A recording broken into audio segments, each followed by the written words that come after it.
So this lecture I love because it really shows you what kind of decisions you have to make as a solution architect and what kind of implication it has on a very simple thing, such as how to update an application in an auto-scaling group. You may think this is simple. So we have our client connected to an auto application load balancer, and that application load balancer redirects traffic to our auto-scaling group, which currently is running all our EC2 instances on the same launch template. What we'd like to do is to update our auto-scaling group. And for now, what we'd like to do is to have a new launch configuration. This is the way we want to update it, okay? So let's see all the options we have and what they mean in terms of architecture and implications for the way you're rolling out your application.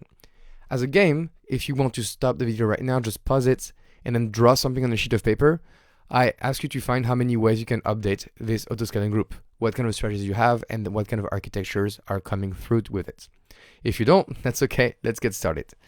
So, the first thing is that we may want to keep that auto-scaling group. So we keep the auto-scaling group, but we're going to create a new launch template.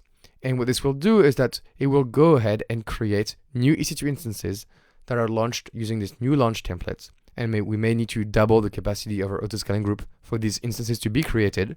And so in the meantime, because they belong to the same auto-scaling group, they will belong to the same target group.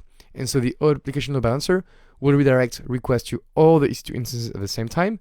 So we'll have both versions of our application sending data and responding to our ALB requests. And this is fine. And then when we're done, we can terminate the EC2 instances of our launch template number 1 if we are confident enough that our version number 2 is working great.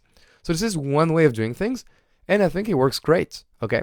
But here you have to realize that you have the same target group and traffic is going to be spread across all your versions. That's number 1.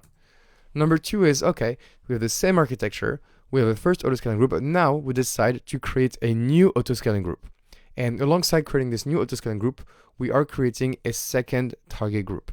And so now we have our EC2 instances with a launch template on V2, and we are able to do at the ALB level a traffic split between the different two target groups. So it's possible for us in this case to just send a small amount of traffic to the auto-scaling group 2 just to test it out from the ALB side and see if our new application is working fine.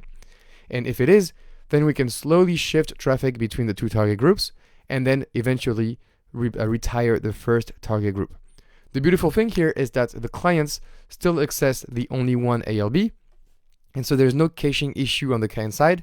Really, the ALB is the one thing that is splitting traffic, shifting traffic from your first auto-scaling group to your second auto-scaling group. So that is a different solution architecture. Number 3, there's a more complex one. So we have our ALB number 1 that is linked to our auto-scaling group with our EC2 instances and launch template V1. And what we'll do is that we'll create an entirely new application load balancer and an entirely new ASG with the launch template number 2. The idea is now we have two very independent type of architectures. And so what we need to do is to make sure the clients can talk to our second ALB. And for this, we can use Route 53. So we'll define a CNAME and we can use weighted records. And so when the client makes a DNS query, it's going to get both ALBs based on the weights. And so the client will be doing some load balancing. So part of our clients will be sending traffic to ALB number 1 and parts of our clients will be sending traffic to ALB number 2. And that would allow us to have a small amount of traffic going onto ALB number 2. The problem here is that we are relying on the client being well behaved and making DNS queries and respecting the TTL. And so we have to do a slow migration, slowly.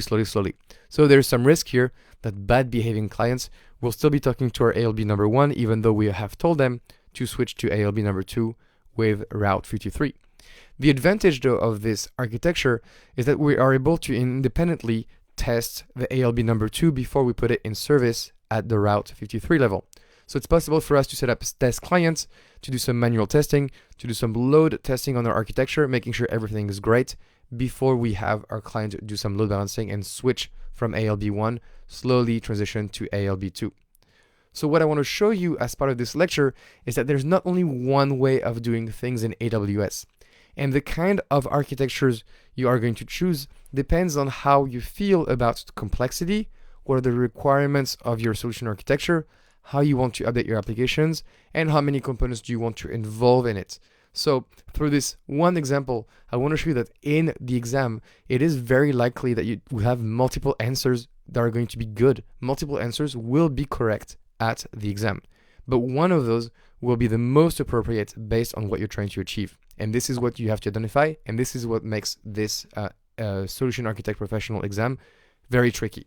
But I hope that was helpful for this lecture. I hope all of it makes sense, and you're thinking more like a solutions architect now, and I will see you in the next lecture.